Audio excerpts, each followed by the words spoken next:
What's going on, guys? So today we're back at the bench. We'll be installing this Revanchist NPAS into a stock Tokyo Marui bolt.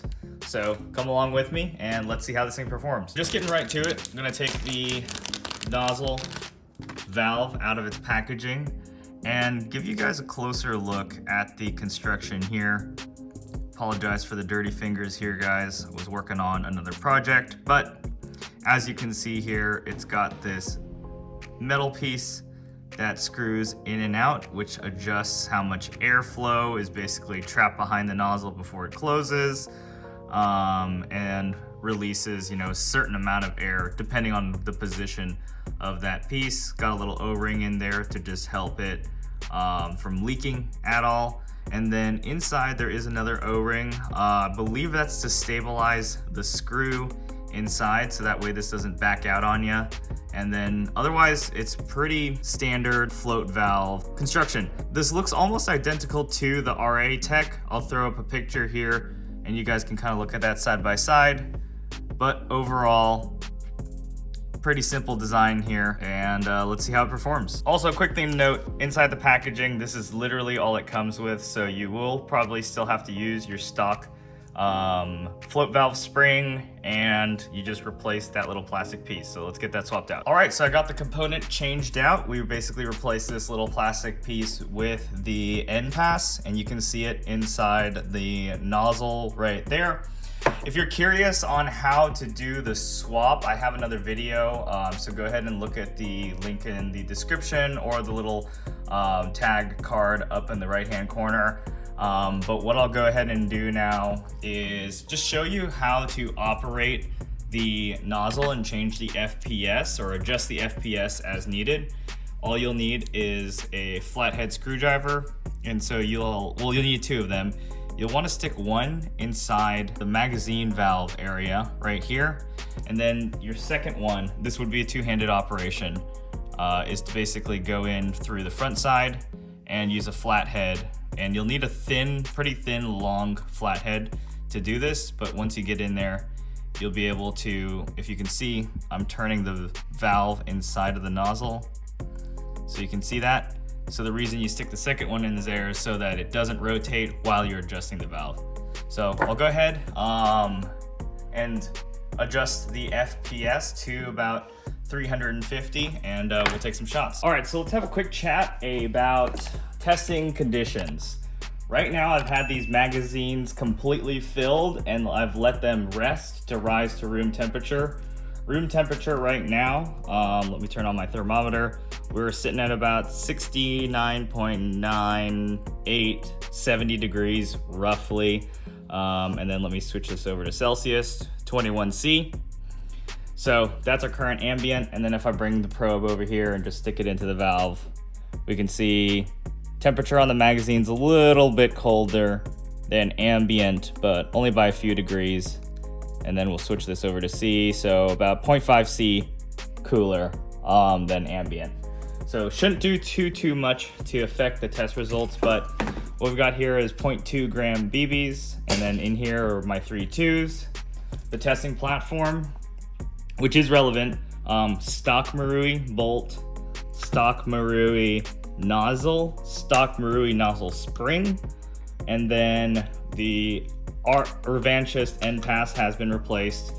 The bucking inside of here is a PDI W-hold bucking, and then the barrel at the end is going to be a PDI 6.01 250 millimeter Type 4 inner barrel.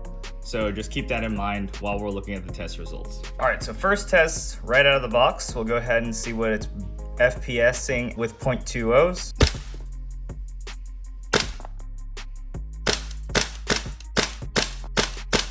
All right, so it looks like what we've got here is a minimum of about 329 and a maximum of 344, which puts our extreme spread at 15 FPS with an average FPS of about 335.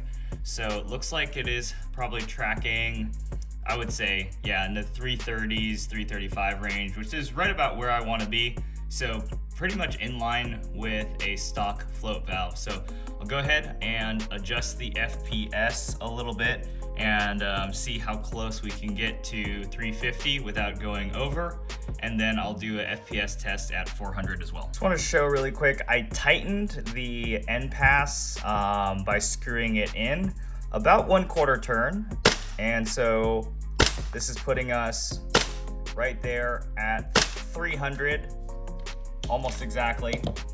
Pretty good FPS spread actually. It looks like about 10 FPS extreme spread with average speed of 297. But what I'll do is loosen the NPAS by about a half turn, and that should get us, or maybe I'll do 3/8 of a turn.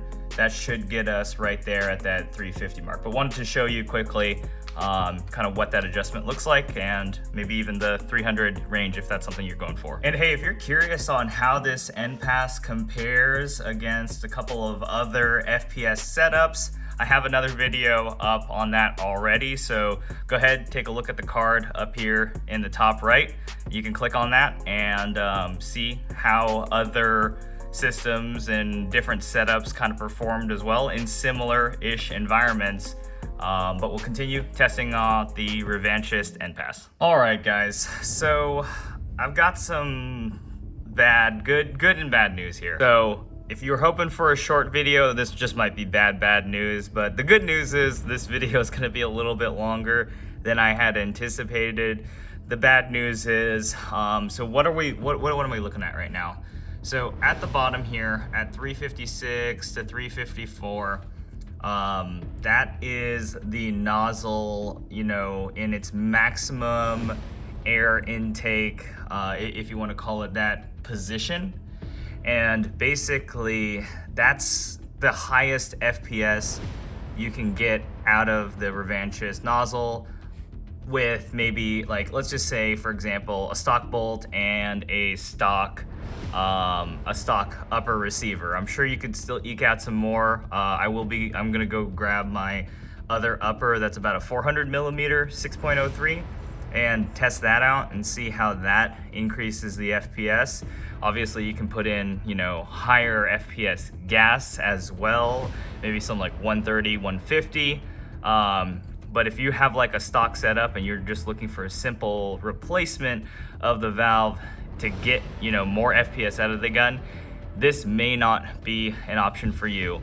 But what's really concerning between the 354 and the 322 number is that what I did, and let me grab the bolt. So I've got the bolt here, and basically all I did to get 30 FPS difference, I went in, and if you see that little red piece there, I rotated it so that there was more of the metal basically occluding or blocking that port. And if I rotate it the other way to where there's more gap showing, so I don't know if you guys can really see that, but I rotated it a little bit so there's a bit of a more gap showing now. Grab a light really quick, but I think you can see that a little bit better now. Yeah, so you see that gap that's showing there now. So that is just with me rotating it. And what we're seeing as an end result is a 30 FPS difference just by rotating it, not adjusting the NPAS itself. So basically, what I believe is happening here is, if you can see that, it's pretty restricted in terms of, and I can't get this thing to focus. Come on, focus, you fuck, there we go. So as you can see, it's pretty restricted with that NPAS in there, and to be fair, you know, you've got to include that screw and you got to do a bunch of stuff in there, but as you can see, there's not a lot of ways that the air can get by and propel the BB, frankly speaking. Now here on the other hand, you can see the stock float valve is much more open. There's a lot more space for air and gas to get by, and so that propels the BB forward. However, obviously, you won't get higher FPS numbers because of that. You'll still get that 330 range roughly with a stock Tokyo Marui bolt, but you won't get that variability, and that's the concerning part, because a jump of 30 FPS from your extreme spread is going to affect your point of impact if you're looking for accuracy. I mean, we can all chase FPS numbers, but the fact of the matter is consistency is accuracy, and that's what's going to get you hits on target at range. So I'm going to go ahead and grab my 400 millimeter upper, inner barrel upper, and test it out and see kind of what results we can get. But overall, I'm not super excited about this NPAS, and if the RA Tech has a similar design, I think you may run into similar issues. So I'll be right back, and I'm gonna go ahead and grab that upper. All right, so I've got the NPAS in my longer upper. So we'll go ahead and check this out. Just hit the reset as well on the chrono, and similar results. So yeah, this is about a 420 millimeter upper. In terms of the inner barrel, you can see it kind of sticking out there, and you can see how long this thing is. But yeah, similar results right there at 322, roughly speaking. And then I'm gonna go ahead and rotate the NPAS 90 degrees so we can see what that looks like. So we'll test this out. So rotated it 90 degrees, closing out that gap, and then there you see it too. So you see it, it's just jumping all over the place. Probably as that NPAS is rotating around from the recoil cycle, we're seeing huge extreme spreads of like 50 FPS at this point. So let's go ahead and sit this down at the bench and go over my final thoughts. All right, folks, so there you've seen it. We didn't even get to the FPS testing between the 2.0s and the 3.2s. Frankly speaking, there wasn't really much to do there. Wouldn't have really changed the results much. I guess we could take a look at jewel creep, but generally speaking, if you're looking at an NPAS, you're looking to increase FPS to some sort of degree, depending on weather. You know, and for the folks that are turning it down, absolutely, this is going to be a great option to get that like 330 range. But again, I mean, your stock bolt is going to do about the 330 range anyway. So unless you're in a really, really hot climate and you need to reduce FPS, I don't really see a use case too much for the Revanchist NPAS at this time. I am going to try to get my hands on an RA Tech NPAS and test it out, but there you kind of see it, right? Not so great extreme spread numbers.